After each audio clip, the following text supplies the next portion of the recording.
Slick Nick got a smile from Luke Jovin. He liked that nickname.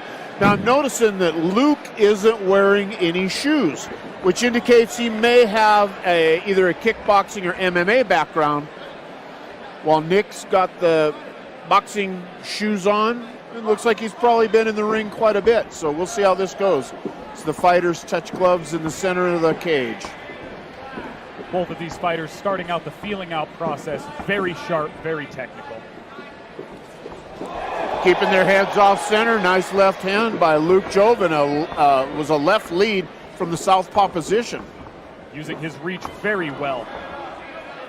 Luke Jovin trying to find that pocket to sneak in and connect, trying to find a way to fight up, and he connects with that left. Nick looks like he's got the longer arms, but he has not yet taken advantage of that reach. He's been throwing kind of a loopy Nick Diaz, kind of a Stockton slap there, but now he's throwing some nice straight jabs and combinations. But a big left hook by Luke Jovin. Nick comes back with some combinations looking very sharp. These two guys are very technical right now, Jesse. They're looking good to me. Luke Jovin doing a fantastic job of covering up most of that damage. You can see the more dominating presence of Nick Rossi as he's advancing more than he's backing up, but he still has a healthy respect for Luke Jovin here. Absolutely. He's taken a couple of shots and knows you got to respect him. You can see both fighters waiting for even a single indicator out of their opponent to throw a counter.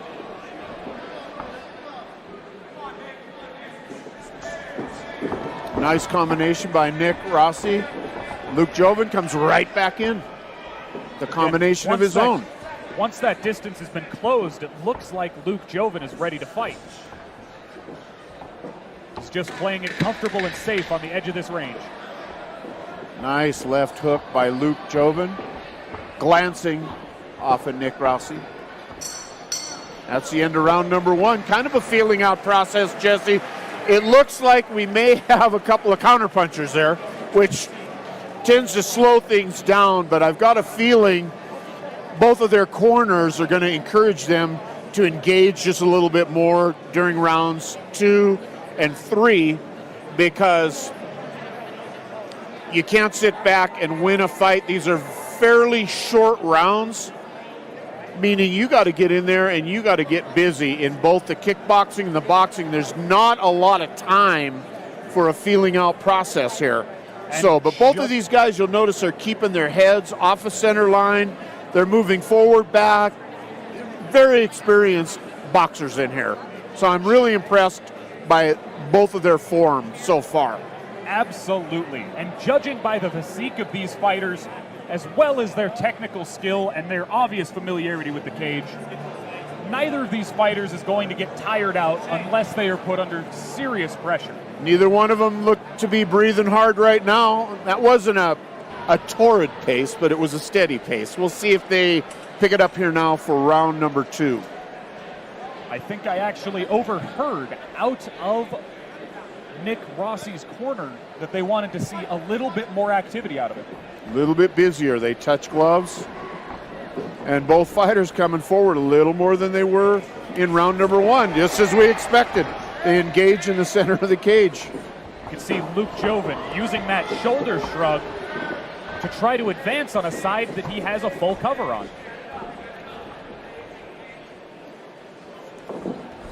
Both of them have a pretty good feel for what the other one wants to do here, and you see some very sharp strikes. And Nick Rossi, for as long as he is, I notice that he keeps his punches very tight. So he doesn't extend a whole lot, which means that he can bring his gloves back to guard very quickly. So he's not exposed very often. Not using or losing the advantage of your length by overextending your length. And there Luke Jovin worked his way inside with a nice right hand. Managing to touch Nick Rossi there. And again a left, so he knows he's got a length disadvantage, so Luke really has to fight his way in. He's been doing a heck of a good job, and he's respecting Nick Rossi's punch, so he's not careless when he comes in. He's very, very careful when he comes in. Again, the advantage of being on the inside in the pocket is that you get to throw strikes. The disadvantage is that your opponent is now also in range to throw strikes. And that was a nice combination there a minute ago. You'll see a lot of punches being thrown, hardly any landing, not because they weren't nice punches, but because the defense head movement shown by both opponents is amazing. They don't want to get hit, either one of them. Right there, nice head movement. You can see those punches just barely not connecting. A lot of respect. That was a nice uppercut through the hands. A lot of respect by both fighters. Both fighters touching each other here. Luke Jovin getting the better exchange of significant strikes for that round. And I could very likely see that right now the scores are 19-19. Got to be really close on the judges' cards. Again, this is one I wouldn't want to be judging. It didn't have the action that we'd seen in the first couple of bouts where they were just recklessly throwing and going after it and walking through the punches. They're both tacticians and a lot more strategic. And you'll see as they're trying to make that was a nice left hand. Overhand right, followed by a straight left. We can see knocking that glove out of the way to try to circle around it and find some shots to the body. Just really smooth movement by both boxers in here. Really impressive because neither one of them want to eat that leather a whole lot. And so they're very, very smooth on their defense. And that's a nice overhand. That was a nice left there by Luke on the replay. So ready to go for round number 3. I got to believe they both know it's close, and they're both going to be coming forward. Neither fighter could comfortably sit in their corner and think that they have 2 rounds won right now. That's right. So very, very close. Have to put it all on the line to win this last round. So Nick Rossi pushing forward and Luke Jovin coming back on him hard. Well, they are throwing exchanges. Exchange of lefts. Boy, they're throwing hard now. Definitely came to fight in the final round. They have energy in the tank and they're looking to put it to use. And they are throwing some hard leather out there now in round number 3.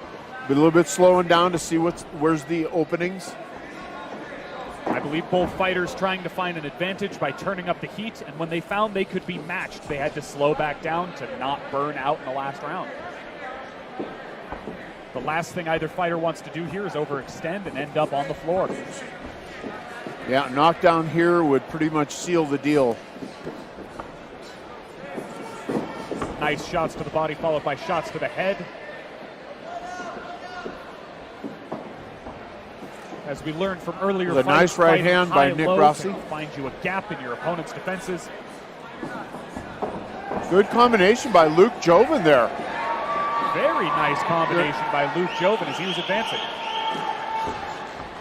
Nick Rossi barely failing to connect there by just mere inches due to Luke Jovin's head movement. Great head movement by Luke Jovin. Really, really impressive.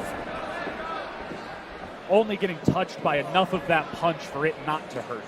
And a nice right hand lead by Nick Rossi.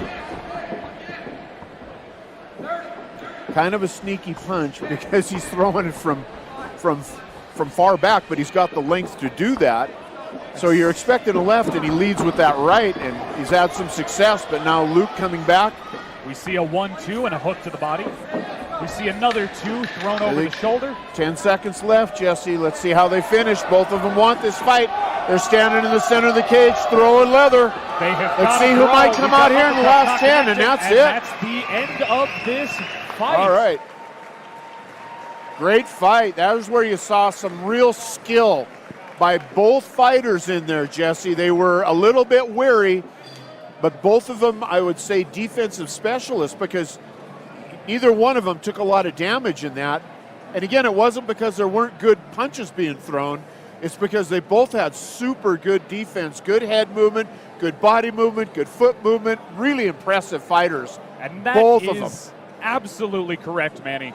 We can't understate how technically sound both of these fighters were in the cage tonight. And what I have to say is the judges are going to be having a very rough time with this final scorecard. They're going to have to dig deep. I could imagine a split decision in either direction, a unanimous decision in either direction, whatever the judges finally decided to score this bout, I would say is likely a fair call. Exactly. Very close fight. Very close fight. A lot of respect shown by both fighters there. Now in the center of the cage. The question we're going to have to ask is, how do the judges score these exchanges where they really have to be digging deep on this one and saying, okay, who had either the most punches, who showed general cage control, or who had the most effective punches? I wouldn't want to be judging it. Here we go to ring announcer Mark Johnson.